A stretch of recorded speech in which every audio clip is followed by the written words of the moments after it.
Hello and welcome back to the Outdoor Gibbon Podcast, Season 2, or Episode 51. I've decided not to actually set the counter back to 0.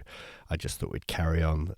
It's easier for indexing through all of the platforms and all the rest of it, but it will be now classified as Season 2. So if you have those little bits that show up in your car, it will say Season 2 of the Outdoor Gibbon Podcast. What's Season 2 going to offer you, the listener? Well, hopefully some more very interesting guests. We've got some good stories and chats coming up. Still carrying on talking to people from all different parts of the world with all different experiences. As well as that, we will probably try and link a bit more to our social media sites that allow you to see what's going on. There's also a great competition running on my Instagram feed at the moment. So if you are listening to this before the 27th of December, get on there, follow the instructions with a chance of winning some great prizes. As well as that, with Season 2, we plan to try and utilise the YouTube channel a bit more. Maybe put up a bit of footage of what's going on when we're talking to a guest. We're also going to do some more in-the-field type of recordings. So you'll get a bit more of the immersive style of basically recording with somebody actually while we're doing something, which could be quite interesting. It'll either be a make or a break. It may be the one-off, but it may well actually become a new way of getting these podcasts out there. It was quite funny actually today to see that a photo of mine off social media has become a headline story for the Press and Journal, talking about wild boar in the Highlands of Scotland. It was obviously back in November 2022 when I shot that rather large sow, and that photo is now talking about the wild boar problem that seems to be plaguing the Highlands. You may think that I sound a bit rough. I do apologise. The joy of having small children, and they bring home these absolutely fantastic bugs from school for all to share. So the whole household at the moment is suffering with one of those winter colds. It's kind of good that we've got it now and we're not going to get it over the festive period, but it has absolutely knocked us all for 6. But that's not going to stop us enjoying the next podcast that's just coming up. So in this interview, a lady called Claudia. She's a German huntress. She's also a hunting coach and guides people through their German hunting exams. We've already spoken about the German hunting exams, but this is a bit of a different look on it. Claudia also does a lot of other things. She also has kind of changed the trend out there, being a young female that owns and manages her own hunting land and syndicate. Very different to the standard German way.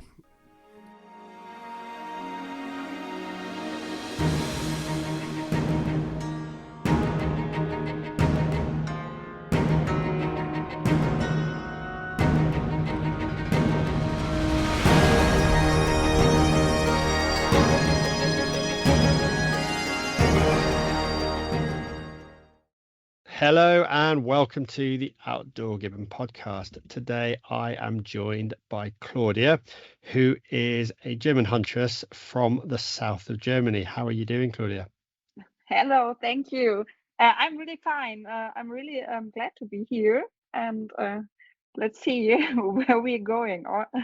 Absolutely. So I usually have a question that I ask to everybody that comes on the show that's a hunter is, how did you start out in this? Is it something from the family, or are you new to hunting, or how did you get into it really? I think this is a strange, thing how I got to hunting. So Okay. my family is, so everybody in my family is a hunter right now, but I was the first who started hunting. So Okay. it's not that my father was the first and we children joined. It's the other way around. So today it's also that I own my hunting grounds and my father hunts there for me and not the other way around. It's Now that confusing for other people because I'm a young woman and in Germany the average hunter is over 50, I think. Yes. Yeah. I was And going to say that's an interesting way to have it, that you're the one that's introduced the family to hunting. yes, that's the very interesting thing at my family. And I started because I'm yeah, like from the other side. So I was thinking about how or where to get my meat from. I try to live in a vegetarian way, and I really loved animals. I still love animals, so cuddling and yeah, thinking about where does my meat come from. And then I started to inform about hunting, and I thought, okay, it's not that thing everybody's talking about, like the hunter kills because he loves Yeah. killing. It's something more. And so I started and said, okay, well, let's try it. I tried to get my hunting license and see what will happen. Because when I started, I was like, I don't know if I can kill an animal, but I really want to understand the whole environment about Yes. hunting. And Yeah. so it took me a very long time to get to go to the hunting school.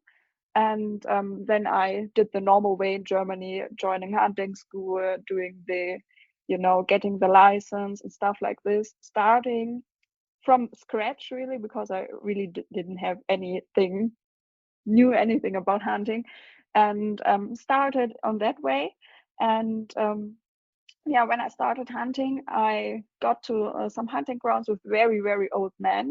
So they're like, everybody's over 60. And I was the very first girl there. And they was like, yeah, it's finally a woman. And Okay. they really liked to show me everything and introduce everything. And yeah, try and do whatever you want. And I was like, oh my God, I don't know what's happening here. And I started in a very emotional way, because I was like, okay, now I'm allowed to kill an animal, Yeah. but I don't know if I can do it. And it took me a very long time until I did my first shot. I always say my first year, the deer was every day, same time, on the same place, and I was also every day, same time, same place. And we started to know each other, because I think she knew, okay, there's something, and I knew, okay, there are you.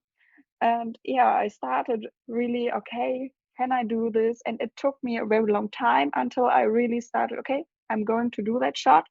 And I did the shot, and it finally happened in a very good way, but it was some emotional thing for me. I really started crying, Yeah. and I got to the deer, and I was like, oh my God, what the hell did I do here? And Yeah. this was the first impression, and this is something I keep until today. So this I is a think. I very think. important thing. Yeah. I think that's really important. I think everybody will remember. I think 90% of people remember their first shot, the first animal, the first deer, especially a deer. Rabbits and things like that, I think, are different, but I think you'll always remember the first deer. I had a lady out just this weekend, and she reached out for the podcast, and first time, and things didn't quite go 100% right, but we still found her animal. And I think there was a lot of emotions that she was dealing with, similar to yourself, because of the hunt and all the rest of it. But it hasn't put her off. She's very keen to carry on. And that's what it boils down to, isn't it? And I think it's that whole, as long as you have the emotion and you're not just completely cold hearted, you're probably the best hunters. We are the best hunters out there. Yeah, this is totally my opinion. I think this is a very important way also to show the people that we have emotions. In Yeah. Germany, often people say that hunters don't have emotions, they're just there to kill, and it's not this way. It's the other way around. We really care about our animals. So I think all hunters actually have a massive amount of respect. There are some. There's always the bad pennies that we see on social media, but I think as a generation that we use social media so much, it's really good that we're trying to educate. But yeah, unfortunately, I think our history of the hunter has always been tarnished. We go after the trophies. All we're there for is the biggest bits of wood on the head or the biggest tusks, and we need to. yeah, It's a very difficult to change society at the moment, I think. yeah, it is. And I think the whole world, the Western world at least, we're fighting a very big battle. Yeah, I think so. It's a big change going on, I think, but we have to get these people who want to inform. We have I think the region people we can't, Mm. get, but we have a big amount of people who are not sure what to think about hunting. And I think you've been published in a few magazine articles or newspaper articles explaining hunting and who you are, and how's that gone for you? I think I hope I get the get the question right. At first moment, I was really scared getting out into public with Yeah, my hunting story and the things I do, and yeah, all the hunting experience I have. But now I started really to reach out to a great public. Um, I get features in magazine, as you said. yeah. Next month there will be a very big TV show Oh, around my fantastic. hunting in whole Germany. And it took me, yeah, a time to go there because I was really afraid. I also have, haters writing Yeah. comments and telling me that they will kill me. Right now, I have often contact to the police because of this. It's like Good grief. 24 people's going on. I'm, you know, um, battling them because they're like, we kill you. And I said, no, it's not allowed to kill other people. Yeah, yeah. And this is, yeah, a very, um, it has both sides. I am a bit scared, but it's very important to do this. And No, I agree I, with you 100%. It's a real shame that you get so much, and I think one reason you probably get a lot more negativity as well is because you are a female hunter. If you're a male hunter, you may not get the attention and you may not have the number of people threatening to kill you, but because you're female, they think they can intimidate you, and could be, yeah. it's a scare tactic, isn't it? Yeah, I think so. But the most important thing is really that we all keep going Yeah, and keep pushing 100%. forward and show what's really the story behind our hunting. No, and I agree with you. And unfortunately, we all know.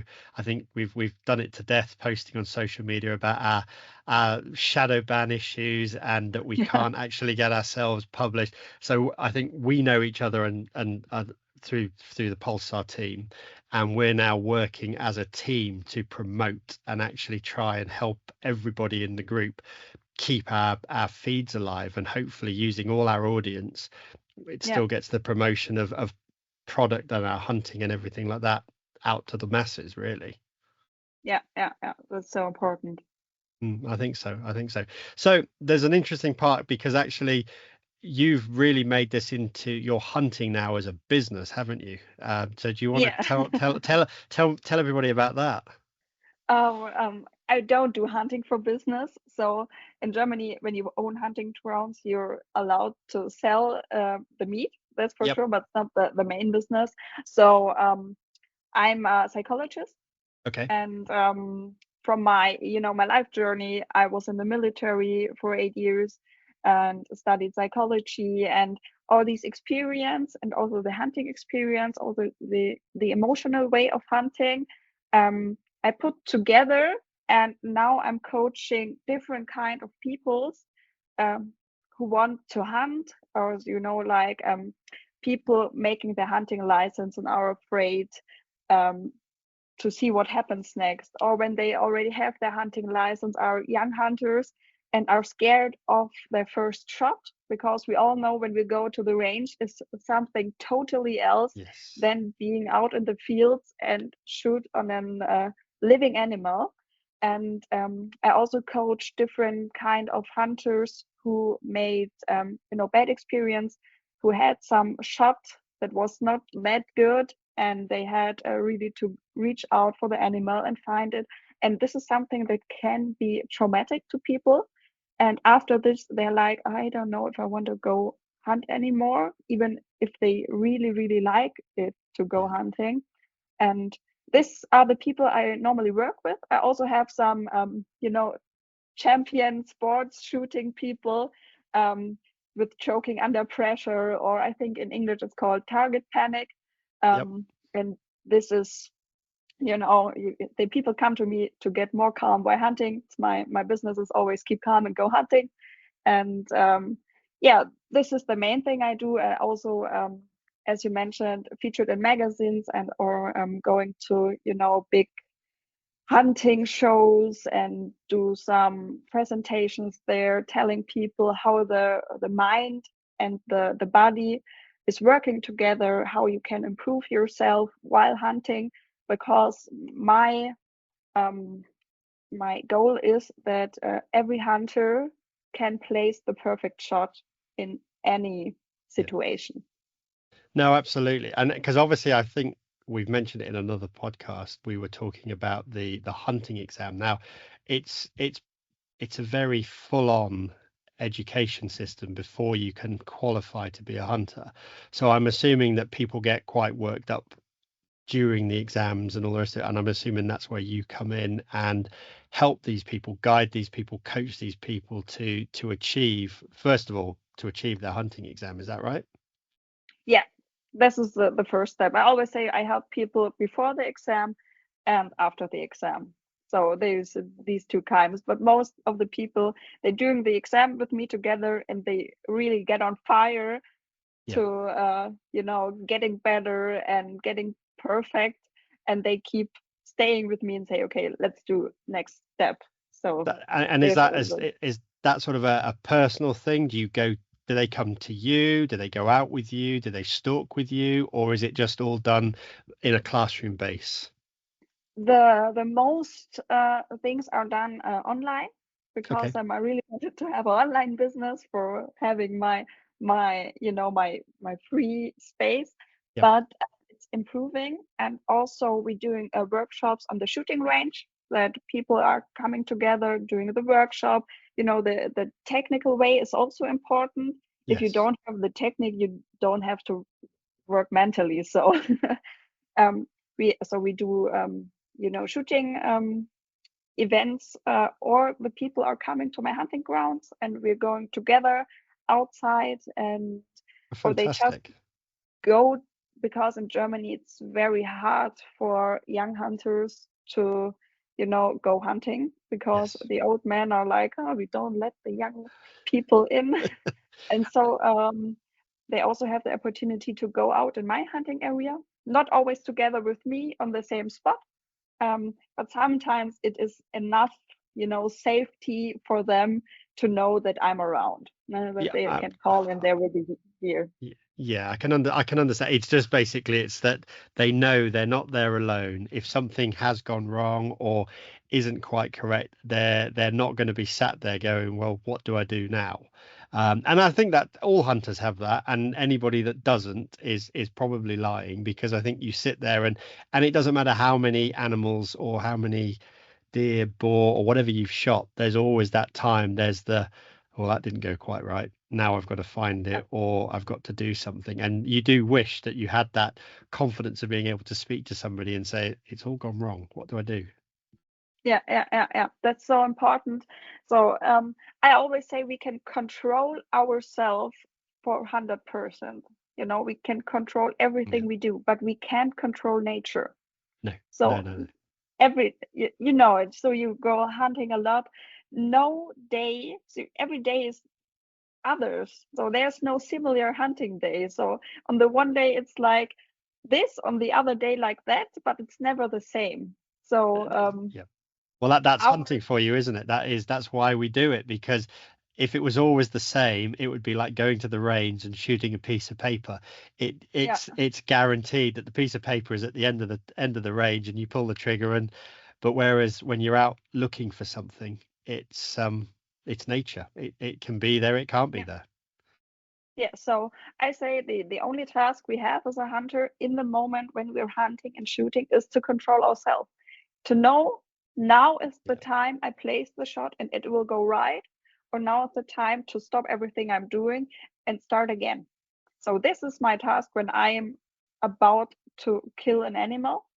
And sometimes we have the problem, everything is right in our way. So we know, okay, this shot will go where I want it. But then, the animal moves or something else happens, or there's a thunderstorm right now in that moment.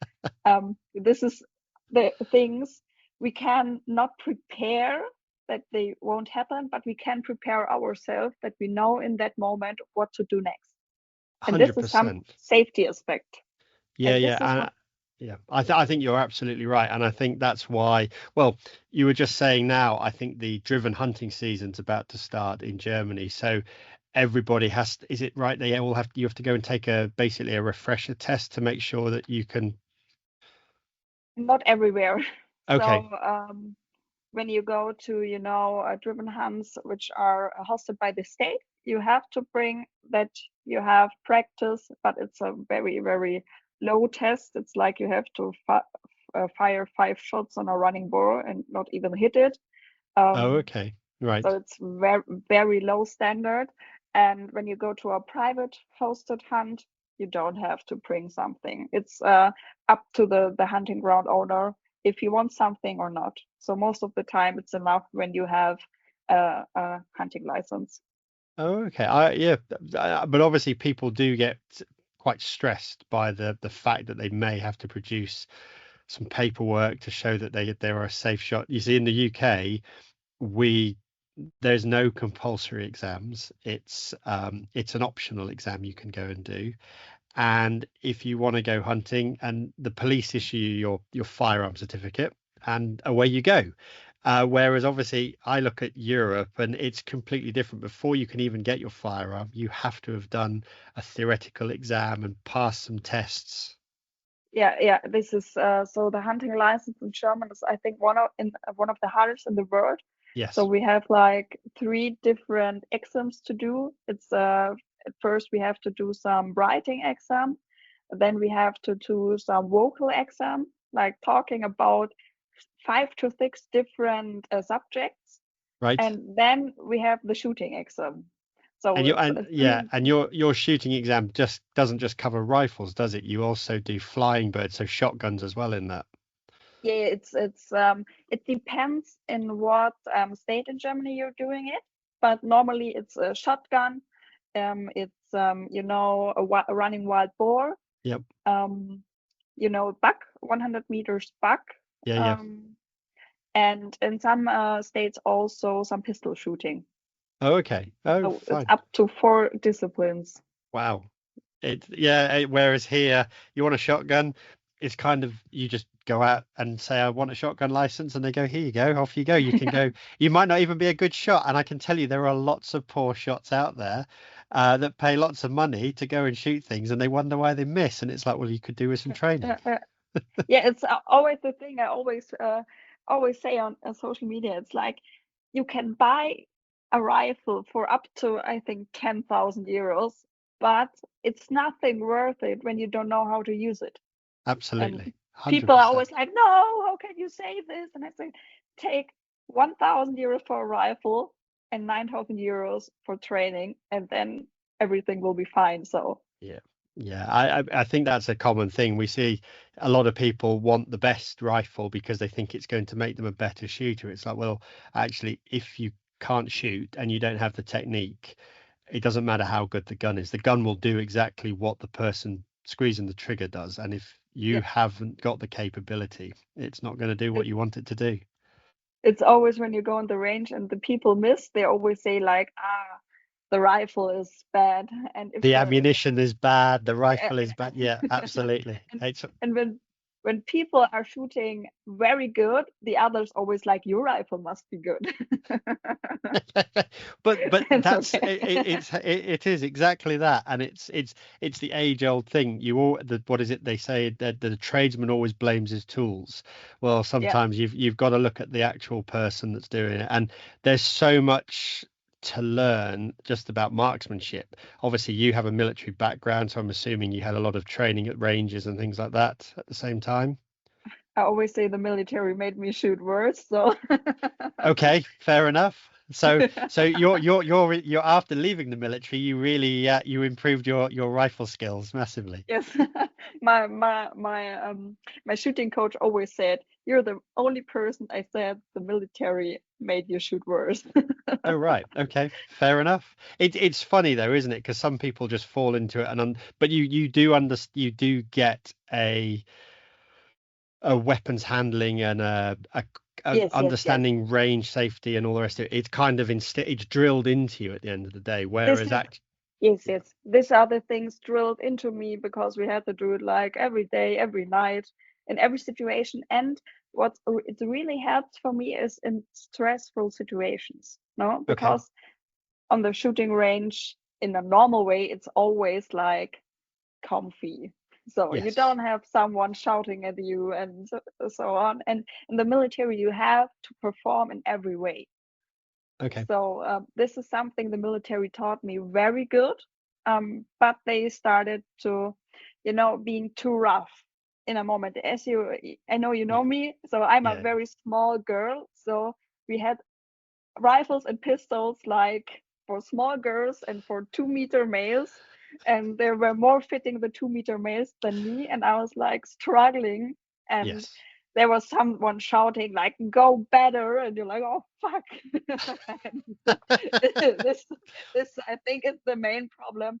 But for my shooting, it's better than from, I say, normal people who don't have this experience. But it's Yeah. not that I say I'm like a sniper. When it means you get into a stressful situation where something's going to occur, you may have a situation with an animal coming through, and you'll be able to put the emotion and the control and the breathing and everything that you've learned in the past much better into play. I think that's where a new hunter, it takes a lot longer to be able to control that adrenaline rush. We see it when we're Yes, out with the red deer. It doesn't matter who you are, when you line them up on a deer, if you can wait and you can let them calm down, because the initial thing is the heart starts to go and everything starts pounding away, and it's just that time, and say the deer's not going anywhere, right? When you're calm, now take your shot. You always get a better performance yes, from the shooter than a yes, for sure. rush Yeah. shot. Yeah. And this is so important. That's why I keep running my business, because it's so important to have the right mindset in Yeah. that moment, that you know how to control my emotions, how to control my adrenaline. Yeah. You understand? um, and everything was going on, as you said, your heart is going to bump more, and your muscles are shaking, and you have to use everything your body is giving to you, because it's when you have this rush, it's something it wants to help you in that moment not to fail. But the people overshoot and like, oh my god, I don't know how to use it. And then you have the option to wait, because our body can't be in such a stressful situation for too long. So if you have enough time, you calm down by yourself. But I think the thing we all have to go is that we can calm ourselves, and we Yes. know how our body is performing, what to do in that moment to calm down and place the perfect shot. Because, for example, driven hunts, you have, I don't know, there's a wild boar running to you, and it passed three other hunters, and these three other hunters didn't had a good shot, and they shot like I don't know where, and you see the wild boar coming and see, oh my god, it has injuries, it is hurt, and I have to place a deadly shot. And this is a very stressful situation. And this is the Yeah. moment I have to be on point. I have to know how my body is working, how my mind is working, and how my rifle is working, and everything is working. That now it is a perfect shot. Oh, fantastic! But that's really good, and to be able to offer that coaching service and help people understand how to do that is fantastic. I don't think we've got anybody that really offers anything like that. Okay, we probably have a few people that offer some mentoring in the UK, but there's no actual service like that you've got going. So that I commend that massively. Now, here's a question for you. Yeah, Do you find most of the people that come to you are male or female? it's 50-50. Okay. So every time a woman comes, a male comes. But as you see, the German hunting population is like, I think, 80 to 90% male. Okay. So the women are basically more. I always say a woman comes to me before the first miss, and a male comes after the first three misses.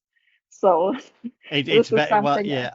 I was going to say it's a funny thing, but we find that ladies are very calm for the shot, no problems. There's no they don't seem to suffer with the adrenaline, whereas the male, the adrenaline rush and I know better is always the thing that happens. And then you've just said they have the miss and they miss again or they miss again, and then they think maybe I should seek help. Yeah, maybe I am the problem, but the first three times like couldn't be me. Yeah, And yeah, a woman absolutely. are looking for help. It's always, it doesn't matter in what situation. If it's like, it's shooting, it's hunting, or for example, if you're a dog handler, you always see Yes. women in dog I, schools. And I think it is. It's one of those things. I think the man has the macho. I am the male. I am the hunter. This I should be able to do this. Whereas, yeah, the women, they come forward and they go, I want to learn and I want to make sure that whatever I do, whatever shot I take, that animal suffers the least. So yeah, yeah, that's the way I've always seen it, and that's always the question I get asked is did it suffer? It's like, no, everything was right. Your shot was fine. Look, it's only yeah, run on 30 yards and it's fallen over. yeah, yeah, yeah.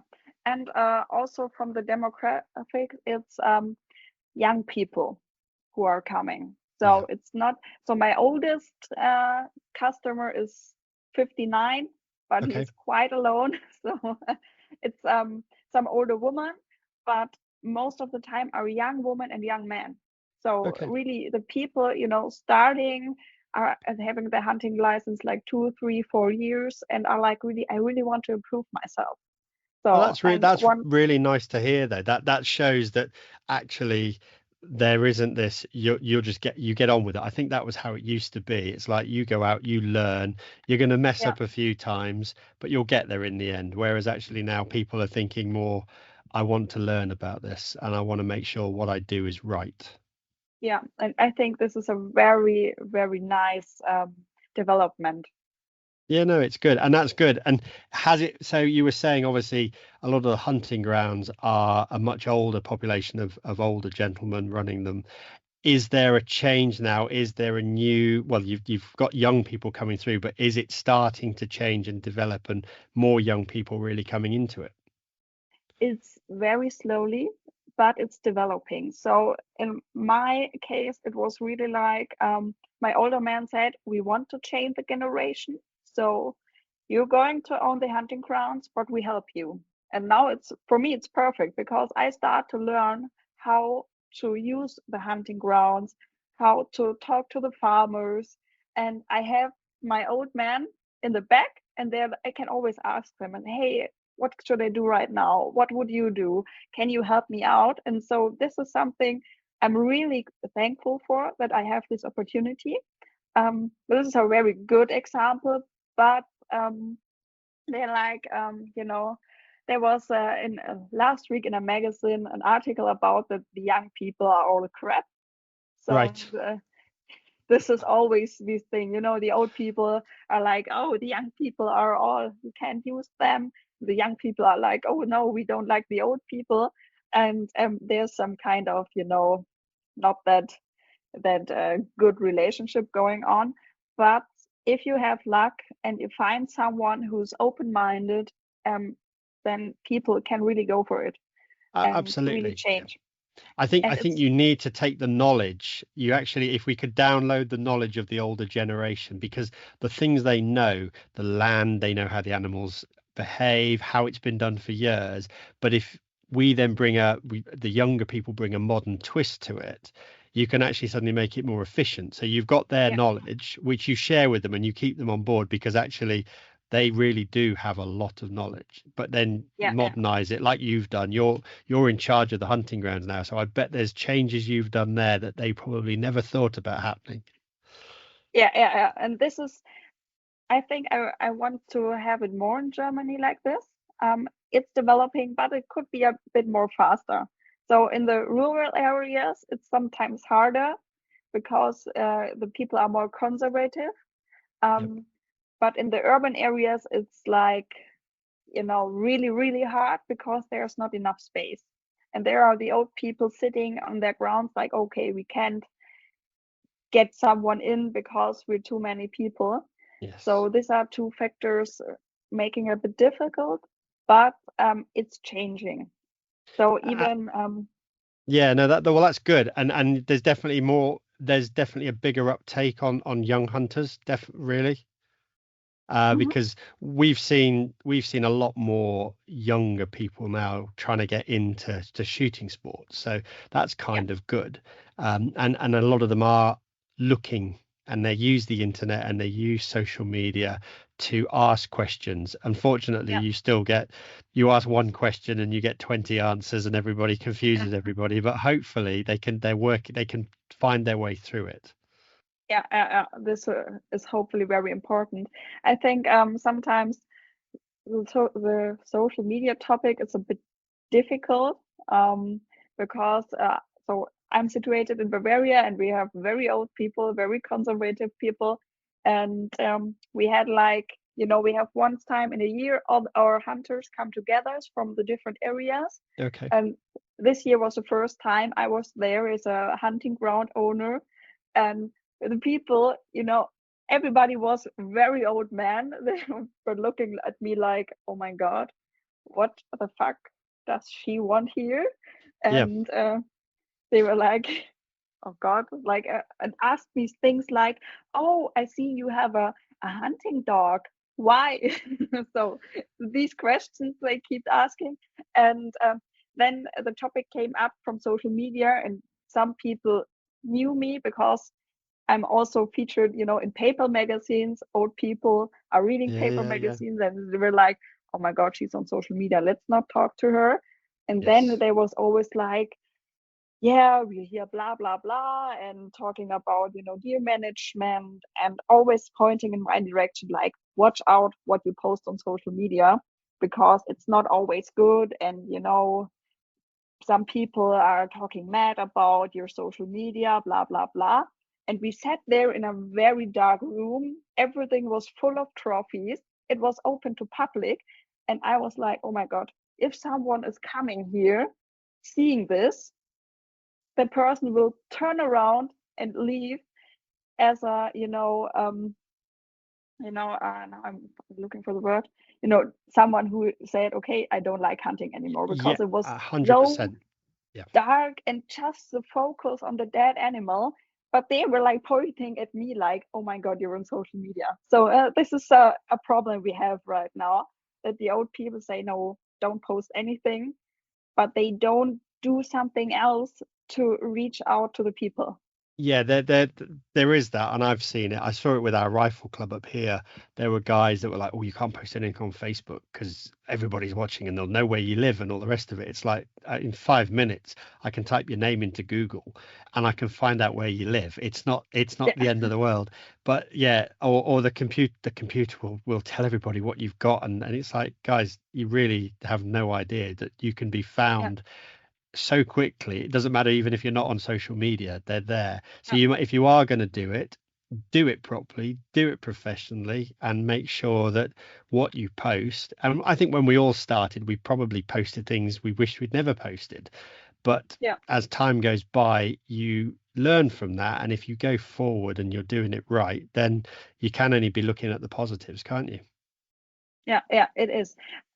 For my part, I always keep everything. I think I on my Instagram I also have my very first posting. I Yep. still have online, because I really like to see the development. Yes. From at first sight, I was not thinking much about, okay, just try and see what will happen, and I really like to see where my development got. So, and this is something I think we can all see, because when I was like 14, 15, I'm really glad I'm that generation that we didn't have Facebook. We had these other sites who Yep. was shut down. So this But is I this is think that's important, and actually to be able to look back and go, I that photo that I posted there of that deer, if I'd presented it better, it would have looked better. And now it's been one of those big things. I think we've all talked about it before.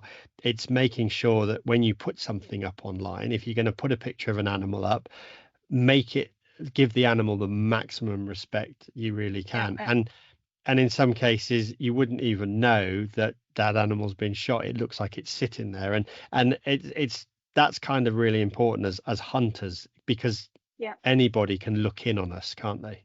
yeah, yeah. And it's so important to show the respect. Yeah, and that's one of the big things, and I think there's a big change. We're seeing it, certainly are seeing it via everybody's posts look a lot more. They're getting more professional. Let's just say that you don't see the where the animal. I think when I was talking to one of a lady from Sweden, she was saying don't just leave the animal where you left it, and Yeah, just take the picture with like the blood and all the rest of it. It just takes a little bit of, if you just spend that few minutes of tidying yeah, it up and making things look a bit neater around it, all of a sudden you've actually got a very respectable, nice looking post. yeah. And I really like to change the focus to the living animal, because Yes. as hunters, we see a lot more living animals than dead ones, but we always show off the trophies, the dead animal. And so I like it to present the living ones and say, hey, look, I found like 30 white boars last night Yeah. and Yeah. Yeah. 29 are still alive. So, No, absolutely, and that's really good, especially from your background, coming from the vegetarian side and things like that. Does that help you talk to other new people that are unsure, that are coming from the same sort of angle as yourself?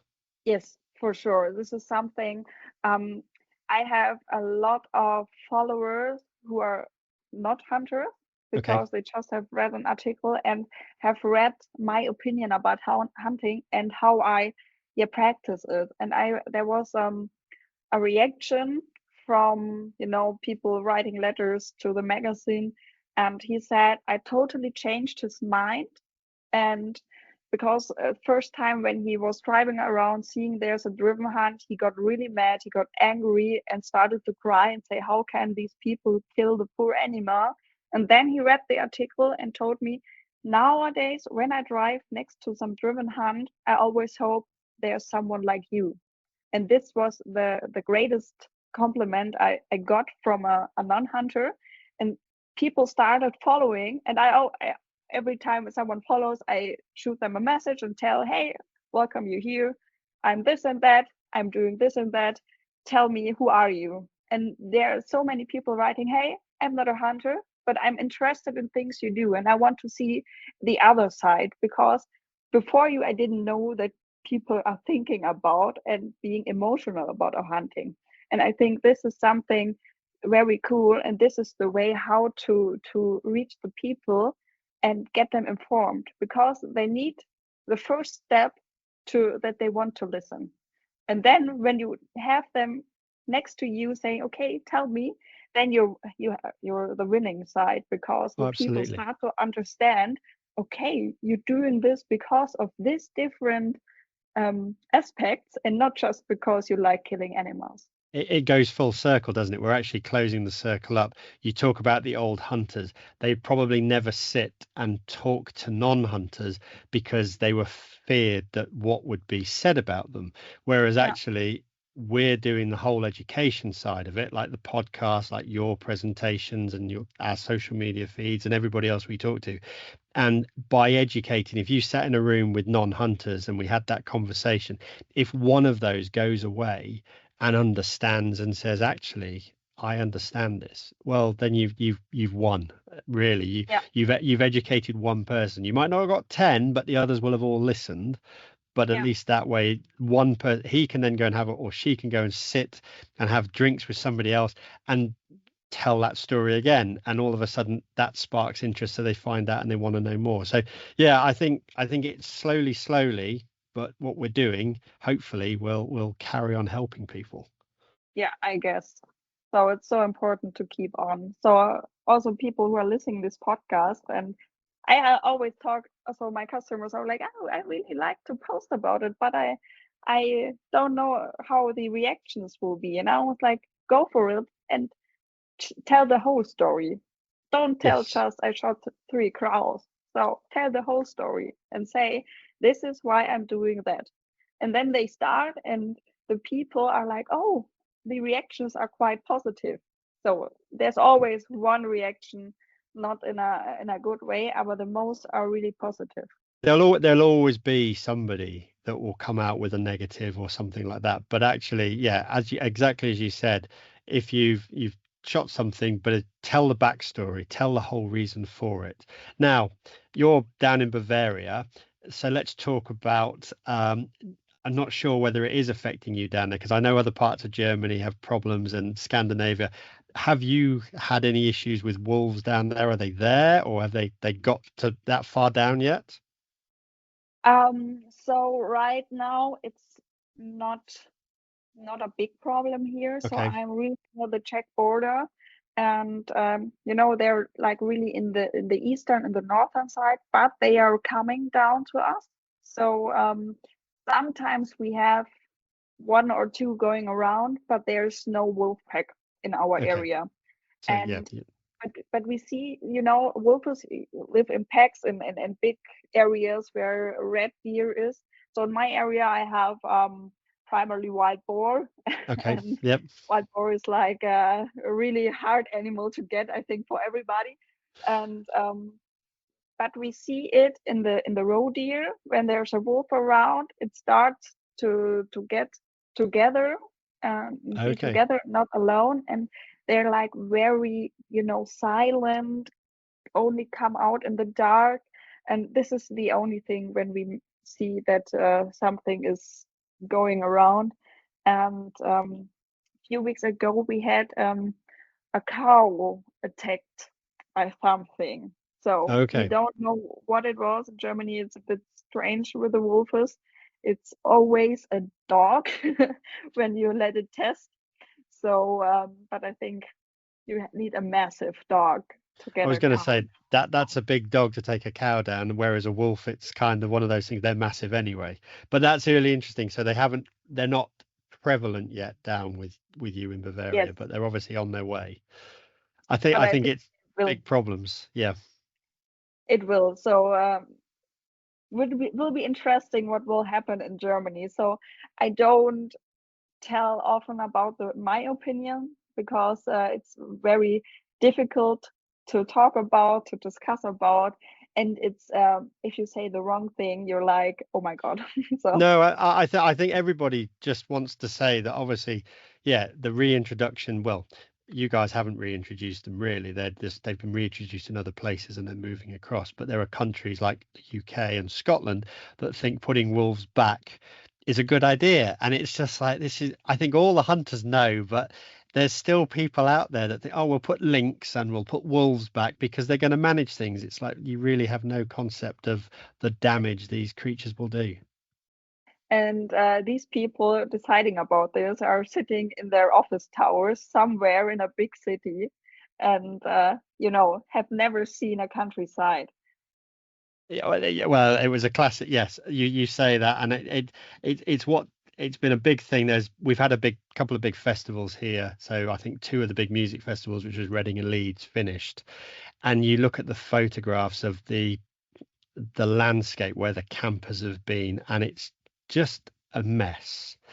And unfortunately, this is what really gets me is a lot of these people that are going there are the younger generation that are trying to tell us that we don't need farmers, we shouldn't be hunting, we should be eating vegetarian, we Yes, should eat vegan. And it's like, well, if you would treat the land like that, whereas if you look at if a hunter goes out, we leave nothing behind. Anything we do leave is biodegradable because it might be the internals of an animal.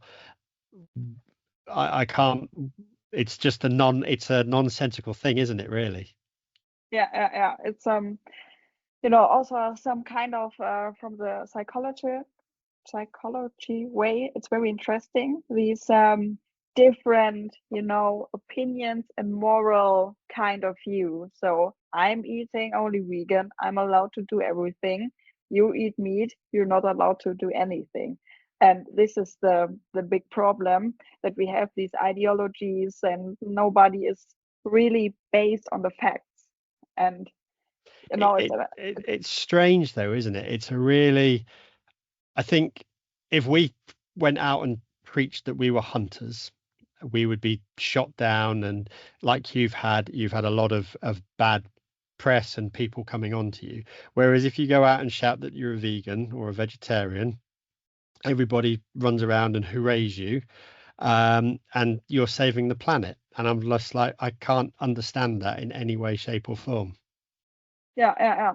And so they have a good lobby, I think. They must do. If only the hunting community had the same power of what these guys, the same voice, let's just say, or we Yeah. were. I think if the older generation were prouder and stood up to it, I think hunting wouldn't be seen in such a bad light. But I think the older generation, closed the door. They stood in the closet and they closed the door and they hid and they said, we don't do hunting. We just And want to stand back. yeah, and the big problem is everything we do so many things out in the nature, but in the end of everything we do, there is a dead animal. Yes. So we can do like big things, doing like everything, but there is a dead animal, and people don't want to see the dead animal. They don't want to see the dead. They don't want to see that there is a circle of life. They always want to see, oh, I want to close my eyes, everything is happy, nobody needs to die, and everything is peacefully. But this is not the nature, and this is not the truth. But people close their eyes and don't want to know it. And they're like, in Germany we do a lot of fawn rescuing. So Yep. I bought Yes. a thermal drone for 6,000 euros just to get fawns out of the field. And people are looking at me, pointing at me, and saying, "Oh, you're just rescuing it to shoot it in the autumn." And I'm like, "No, I'm rescuing it that it won't have a cruel death." No, And it's absolutely. just that they can, they don't do rescuing. They're eating meat, and they just want to wash, um, I don't know the word. They want to see them as the good people because, yeah, okay, I'm doing nothing, but at least I don't shoot the animal. And It's this is the the it's the biggest problem. consequences of blood on your hands, isn't it? We accept it and we we we happily as a hunter go, yes, I've got blood on my hands, but I've taken that animal and I know what I've done. But they'll still go and eat their McDonald's Happy Meal or whatever they get, and they have, because it came in a packet and it doesn't have an animal's head or face or hooves, as far as Yeah, they're concerned, they had no responsibility in it. And I think there's an education thing, because we see a lot of children in the UK that have absolutely no idea. Do not connect a sausage with a pig, or they do yeah, not connect a beef burger with a cow. And it's like, where yeah. did that come from? Oh, it came from the supermarket. Yeah. And this is the biggest problem that we're going to, everything is cute and nice. So when you buy some kind of sausages or some kind of meat, there are the happy animals on, the package. So you see a smiling cow on a steak, and Yep. it's so strange, and people don't get it. And the one example is, someone said to me, "Oh, you're a hunter, you're a murderer, you murder Bambi. I only eat chicken." Okay, nice that you only eat chicken, but the chicken is also dead, and it's killed by someone you pay. I think by some Eastern Europe man, you pay 2.50 euros per hour that he kills one after another, and you And think you're yeah. the better one. But if they And actually saw how those chickens that they're eating, lived in those sheds of 30, 40,000 birds, force lighting, heat, food to make them grow quickly. What is it? I think they're 16 to 20 weeks or something like that. That's their life, and they never see daylight. It would yeah, be, would they change their mind? They would probably go, I don't want to eat that chicken. My chicken's a happy chicken. Look, it says so on the packet. It smiles. and this is so crazy. When we had elections, we have these banners around, and there was one banner like, decrease animal transport, and one under it was like, stop hunting. I was like, But you but want to decrease animal transport, where is the healthy meat coming from? So you yeah. can't stop hunting. And It really is quite, I think. But the thing is, it's an education program to actually say, look, if we didn't actually hunt these animals, you would have huge populations of deer that could, in the winter, if there's heavy snow, do you want to see them starving? And I know the guys up here in Scotland, when we have heavy snow, we'll take bales and we take food out and we roll out straw so that these red deer can come off the hill and they've got something to eat. Now, tell me that we're all cold-hearted murderers when we're actually feeding the deer. It's like you can't. You really or can't. rescue the fawn. When I ask people who telling me you're rescuing fawns because I want to shoot them, I tell them, come, stay, wake up at 4 a.m. in the morning and come with me and start rescuing. No, it's way too early. Yeah, Okay. yeah, because that's been a big thing.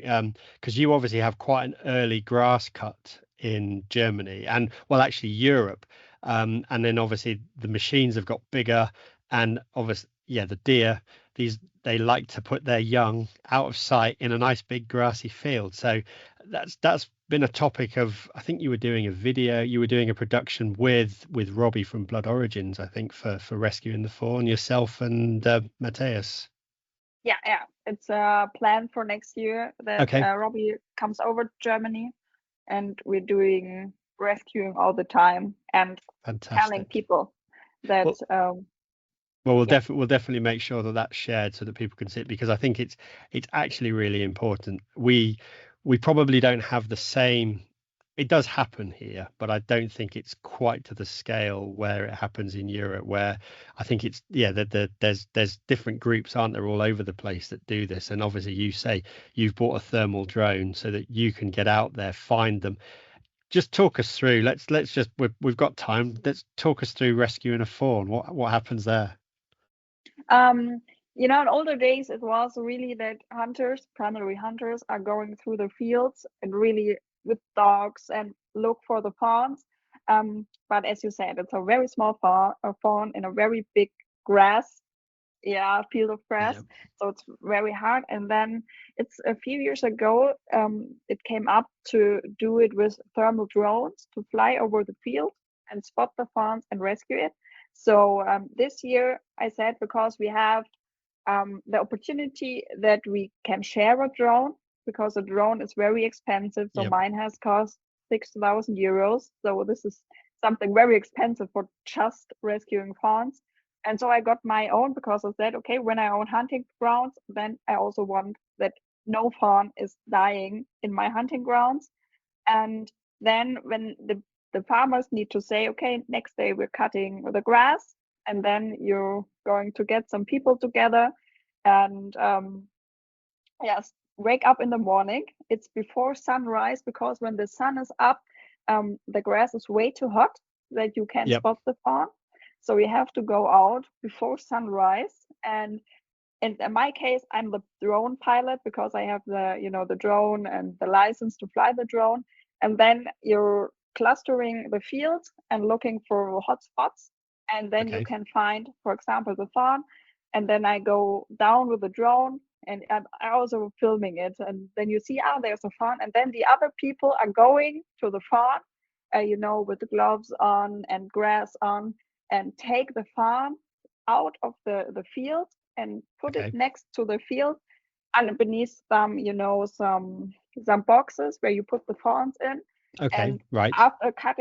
after cutting the grass, the farmer takes the box, and then the mother of the fawn is coming and getting the fawns So together. do you And take the fawn back to sort of the same place that you found it before the grass was cut? no, normally not. It just is enough to get the box away from the fawn, and then the fawn runs into the field to the Okay. place where it was, and then That's the right. mother comes and picks them up. And this year we had rescued, I think, 35 fawns. It's So fantastic. And that's just your hunting ground. yes, So if and that's going on, from yeah. from my neighbor, so a very small place. So But that's and 34 little deer that didn't yeah. have a really gruesome death where they have their legs chopped off or other that's when it's not hunting, is it? That's just it, because they don't actually normally these cutters are very low, and I don't think what people realize is these machines just, yeah, take their legs off normally. legs off and very hard bruises. We had it last year. That was very tragical. We rescued the fawn. Then the cutter came, and the mother of the fawn came in panic and ran into the field and jumped into the cutter. And then we had to put her down because the legs were cut off. She was on the grass and shouting in pain. It was very, very hard to see. And then we have that little fawn. And then Yep. you start to raise the fawn because without your help, it will die. And so we have in Germany different stations where you can bring the fawn and it will be Okay. raised in a professional way. And it's always hunters owning these stations.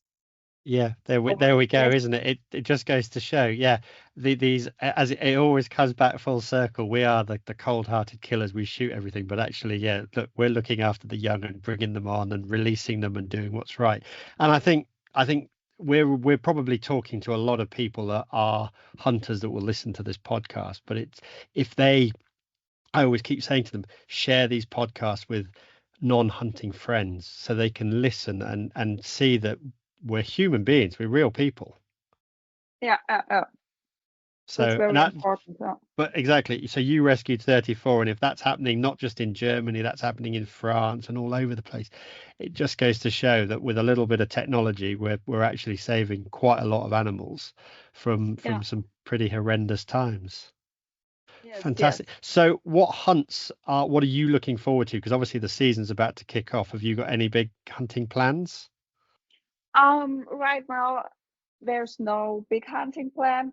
So at the moment we have the cornfields and the wild boar are sitting in the cornfields and the farmers are like, please just Right. get them out. This is the next time I'm really looking forward because it's a very adventure in the cornfields. So I'm not going in there. So some people do this. This is not my way. I'm always like sitting in the night and looking where the wild boars are running Okay. around. And especially this year, I'm really looking in my area and really see it with other eyes because I know it belongs to me. I'm in charge for it, and I really like seeing the animals. I hopefully get some wild boars out. I'm not that kind of roe deer hunter, just for when people need meat. And in Germany, we have to shoot a amount of roe deer. Yeah. So in my area it's like 33 roe deer, but it's almost done. So um, Yeah, it's because that was September. something interesting. Each hunting area, doesn't it? It has a you basically have to get your cull targets kind of thing. So you have, Yes, and if you don't reach those, you as the hunting owner or the hunting syndicate would get fined for not achieving your targets. yes. This is something in Germany nobody knows, that we are forced to hunt because Germany is like, oh, our forests are so important and the roe deer is killing every forest we have. That kind of thing they telling us. So we have a special amount of roe deer to shoot, or also red deer when you have them around in your area. And this is the task we get from the government. Right now we have a problem in Germany with African pig fever. Okay, So yes, swine fever, isn't it? That's it. Yeah. yes, yes.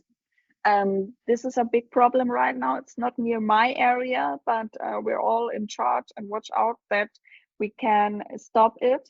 So this is very important now to be after the wild boars and try to keep them in your area and not to mix everything up. That's very difficult. So and these are my mainly goals. So I'm just there looking where my hunting grounds are going. So right now we're building a few new tree stands, and I think I will put it at the cornfields the next days. Oh, And fantastic. yeah, this is Fan so what I'm doing and looking for. So but that nothing that special. but that's really good actually because at least you're you're developing and looking after your hunting ground so that for the future you know what's there and you know that it's sustainable and will carry on. Even though you've been forced and there is targets to set by the government, at least you know how it's going to go forward. So it's not just short term, how much meat can I put in the freezer and how many trophies can I hang on the wall. It's the longevity as a young person to actually take this forward and keep it working. And it's really fun when I had Christine over here, from Yep. Pulsar. She was like, this is something I can imagine, going out every day, looking in the field, seeing where the animals are.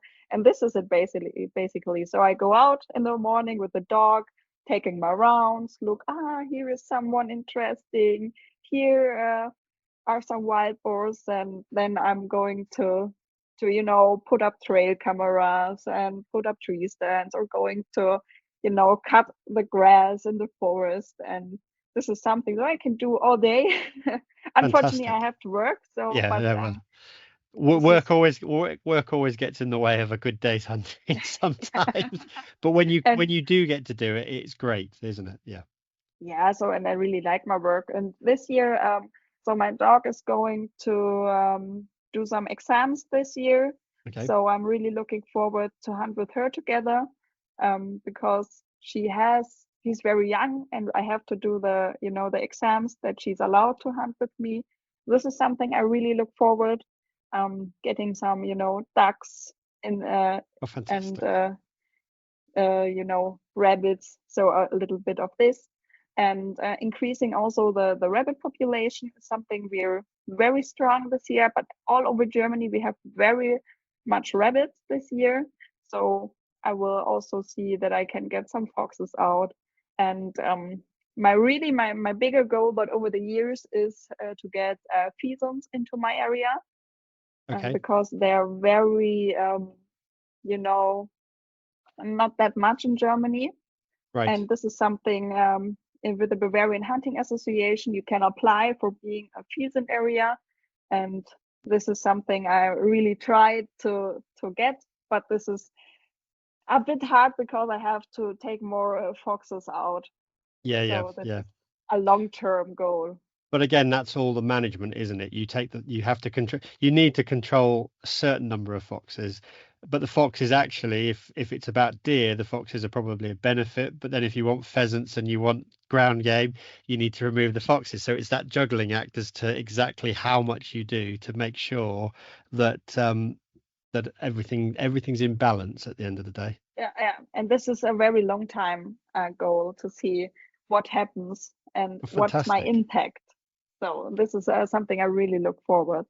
Well, it's a great adventure. So hopefully people can go and follow you. I'll put the links in the description, and we'll watch over the next few years as all of this develops and changes. And yeah, you will be the Bavarian huntress with pheasants and everything going on. So it should actually, well, it'll be it's a great story though, because actually you are the custodian of the land. You are looking after it, and whatever you choose to do is the impact that the area will see.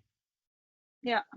So that's really positive. So yeah, fantastic. Well, I think we'll draw this one to a close just here. But thank you ever so much for coming on, and hopefully everybody's enjoyed listening to the wide variety of topics we've talked about there. And yeah, if there's any questions you've got, follow Christine. No, follow Claudia. We were talking about Christine. Follow Claudia, and go give her a like, follow, and share, and yeah, and ping us any other questions. But thank you ever so much. Thank you for having me as a guest. No problem at all. We'll speak to you soon.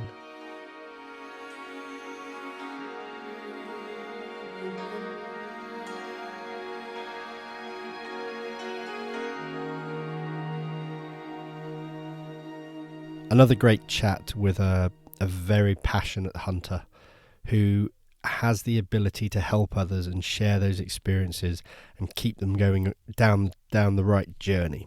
Just repeating what I said at the beginning, there is that competition running on my social feed. So if you're looking for the Outdoor Gibbon, remember there's 2 pages now. We've got our backup account, the Outdoor Gibbon with no spaces or underscores, or the _outdoor_Gibbon. both of which you'll need to follow if you're going to enter the competition, with the chance of winning one of those 3 prizes: the roe stalking up in Scotland, roebuck stalking I should say, up in Scotland with me, one of our fantastic beanies, or even a mug so you can drink your favourite beverage from it. Anyway, go and enjoy that, and we will catch you on the next one.